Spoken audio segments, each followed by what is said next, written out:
Consumer credit reporting agency TransUnion has been hacked and has received a demand for 223 million rand ransom over 4 terabytes of compromised data. Hackers have accessed 54 million personal records of South Africans. Cyber attacks and data breaches targeting South African companies have escalated over 2 years. Manie van Schalkwyk, the CEO of the South African Fraud Prevention Service TransUnion, joins us for this conversation. Manie, thank you so much for your time this morning. Can you just shed some light in terms of exactly what has been compromised at this stage?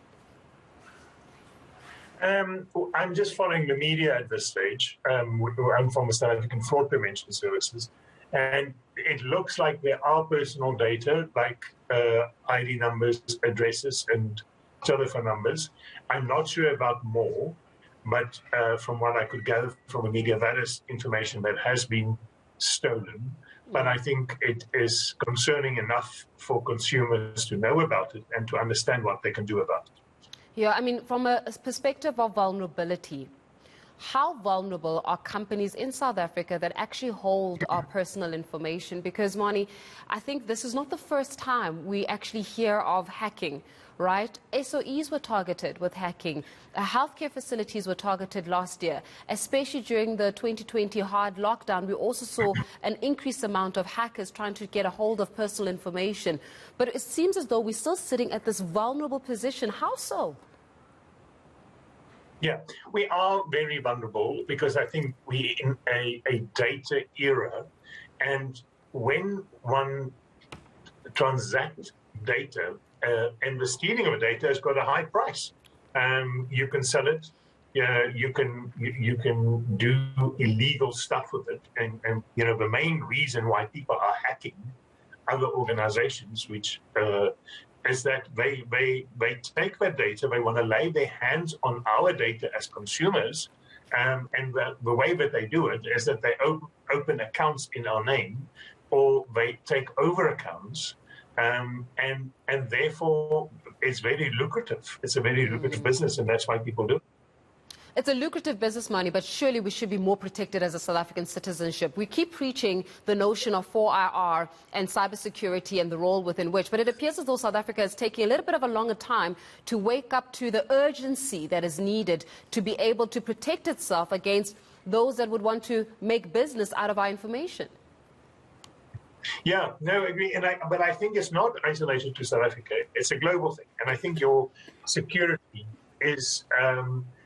you know, I'm in the data game myself, so I understand the importance of data, and we try to employ the most secure methodologies to secure the data, but it takes one clever hacker and overrule that. So that's why I think as consumers, my message would be to consumers to enroll in.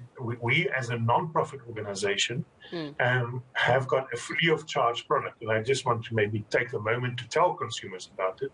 Is that it's a product called Protective Registration, and all the banks and the retailers are our clients or members of this non-profit organization. And we partnered with an organization called Secure Citizen, which provides, if you go to our website on your smartphone and you click on the link to protect your identity, within 3 or 4 minutes, you would have a letter in your hand that's to state that you have got another layer of protection. And when you apply for credit, the credit provider would be warned to say this consumer wants another level of protection, and therefore there will be another layer of authentication that kicks in. It could stop the credit process for a while. Whatever way that credit provider or member employed to do an additional verification will kick in. But that is one way the consumers can actually protect themselves. So because when the fraudster applies in your name for credit, then that extra layer of protection will kick the person out. Yeah, but in order for the fraudster to also get a hold of some of our information, Manie, it speaks significantly to how even us as a South African citizen should perhaps need a little bit more education regarding, what not to do and what doors not to open, what emails not to open, what attachments to not open. Because once they've got your email, once you've opened that attachment, your information has literally been handed over to criminal insurgency, and then you just don't necessarily have a way to protect yourself. Yeah. You literally are at ransom here for the criminal. Yes, I'm glad you're mentioning it, because that is exactly what happened. These hackers will steal information, and let's use the TransUnion example, but they will have the name, address, telephone, the email address, for instance. So they won't have the crucial information that they need to take over the account. So what would happen is they would phone you. So we can all expect a call if our data was compromised. They would phone you and say, it's this person phoning from Absa Bank, and I know that your address is this, and I know your email address, and I know your telephone is this, and we want to help you. So immediately, by providing that information that they stole, they create some confidence in us that this is the correct person from the bank. And then they will pose a problem to say, we've got this debit order of 40,000 Rand going off your account. Should we stop it? And, or everybody will say yes. And then the crucial discussion gets, and they say, oh, my system goes down. Please give me your bank account detail again. I know I shouldn't ask your PIN, but if you give it to me, I can stop it the moment the system comes down. Otherwise, you're going to have us lost. So they provide the fear factor within us. Yeah. And that's how if we then provide that information to them, that is exactly how our bank account gets, emptied.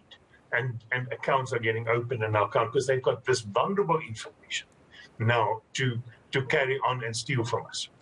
Yeah, but it also says a lot about how we also need to be able to, be able to read it. And Manie, I was reading somewhere that actually these criminal syndicates have become so innovative that the AI that's being used almost draws in the way in which you are addressed on a normal basis. So hypothetically speaking, if they were to use, for example, hi Manie, if they know that the way in which you're ordinarily addressed would be hi Manie, the AI allows you to stick with that synchronization and that consistency so that you don't think anything is actually untoward and you automatically fall into it. It speaks a lot about how technology is developing more and more and getting, unfortunately, into the wrong hands that allows us to manipulate even the ordinary citizen.